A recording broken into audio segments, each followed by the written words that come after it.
Ce sont mes parents qui m'ont tué. Ils m'ont donné la vie, mais ils m'ont tué aussi.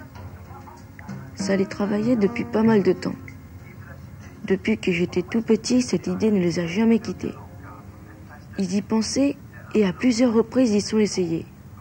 En vain. Et puis aujourd'hui, ils y sont arrivés. Pour commencer, j'avais 18 mois. Ils m'ont laissé tomber d'un bateau. Mon père a plongé avec 2 autres personnes et ils m'ont repêché.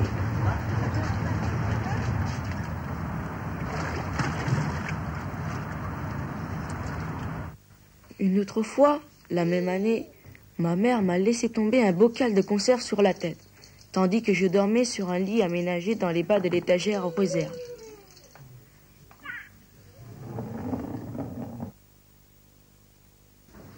Là encore, ils m'ont emmené dans la nuit pour faire des radios. Je n'avais rien.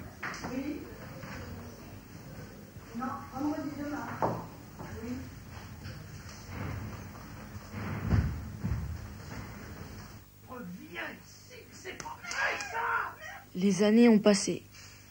Une nuit, ma mère est venue me réveiller pour savoir si j'étais vivant. Elle m'a serré dans ses bras. J'ai eu peur.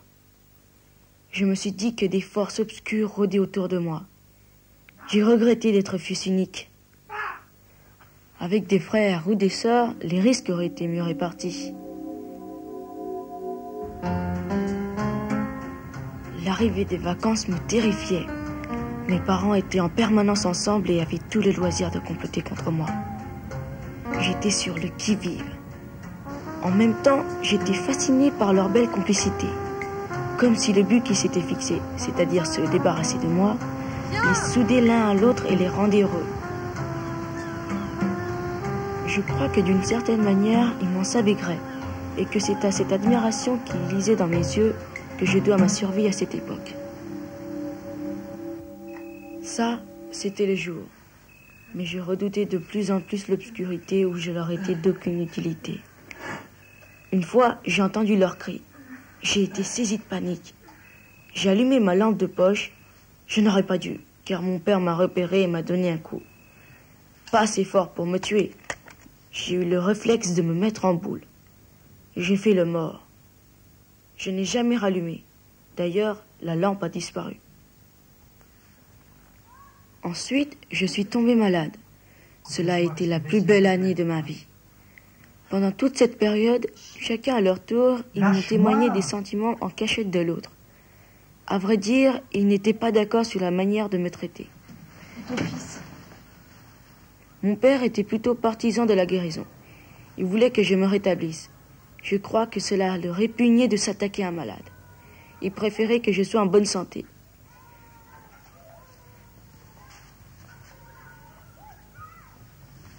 Salaud. Ma mère, par contre, était pour l'empoisonnement progressif. Sa solution permettait à terme de porter mon décès au crédit d'une issue fatale. C'est ainsi que pendant une année entière, leurs divergences m'ont mis hors de danger et que j'ai goûté au repos et à l'insouciance. Et puis, finalement, c'est mon père qui l'a emporté. J'ai guéri. Ma mère l'a mal supporté. Ma présence l'accablait de plus en plus. Elle pleurait.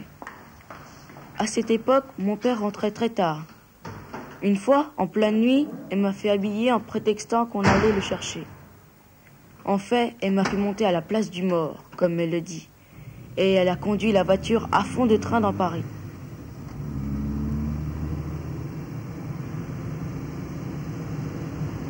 J'ai pensé que c'était fini. Et puis, on s'en est sorti. Quand on est rentré, mon père nous attendait. Et s'est jeté vers lui et ils ont pleuré.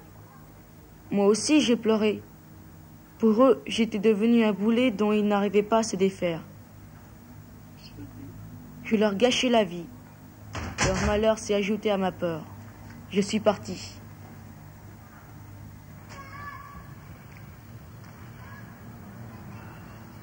Je suis parti, mais au fond, je voulais qu'ils me rattrapent. J'ai attendu sur le trottoir d'en face. J'aurais voulu qu'ils viennent me chercher. J'aurais voulu retomber malade. J'aurais souhaité qu'on retrouve ce compromis de l'année passée où mon intégrité physique était entamée, mais où je pouvais encore vivre. Je ne sais pas pourquoi, je voulais encore vivre. Dans mon cas, c'était une idée absurde. Ça t'es plus un gamin quand même. Le dégoût et l'embarras que je causais à mes parents ne m'avaient pas encore atteint. Ça n'allait pas tarder. Je suis revenu. Mais ma mère a fait comme si c'était mon père qui revenait. Comme si cela faisait des années qu'elle ne l'avait pas vu. Tu parles, elle a joué son numéro à la perfection. C'était une nouvelle tactique. Ça faisait très mal.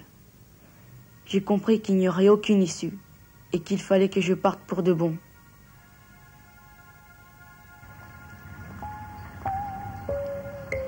À cette époque, le dimanche, on sortait pour s'aérer. Il marchait devant. On longeait le canal et je me suis rappelé le jour où il m'avait fait tomber dans la Seine. L'eau avait cet aspect visqueux qui donne envie de se laisser couler. Ma tête enflait, mes oreilles ont sifflé. J'ai basculé.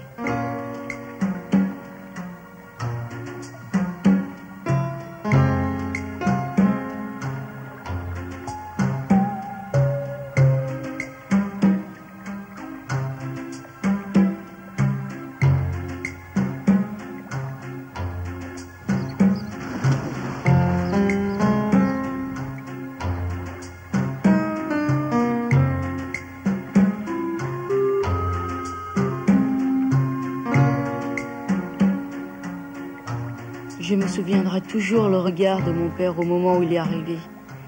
Il ne voyait que moi, et surtout le cri que ma mère a poussé.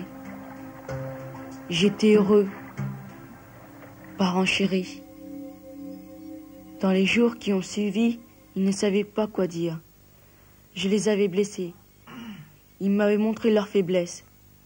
C'était pire que si j'étais mort. Même ma mort était ratée. Je n'avais plus qu'une idée. Recommencer, me noyer, disparaître. Ma mère s'en allait chez ma grand-mère. Mon père l'accompagnait à la gare. Peut-être qu'elle ne reviendrait jamais. Je me suis affolée. C'était maintenant ou jamais. C'est plus fort que moi. J'ai ouvert la fenêtre pour les voir sortir. Et j'ai pensé qu'entre le moment où on se lance et le moment où on arrive en bas, on doit vivre quelques instants en apesanteur. Cette idée m'a réconforté. Tout est devenu silencieux. Je suis parti. Le vent m'a rafraîchi. Maintenant, je me sens bien. Je suis heureux. C'est ça la vie. Le moment, justement, où on va la perdre.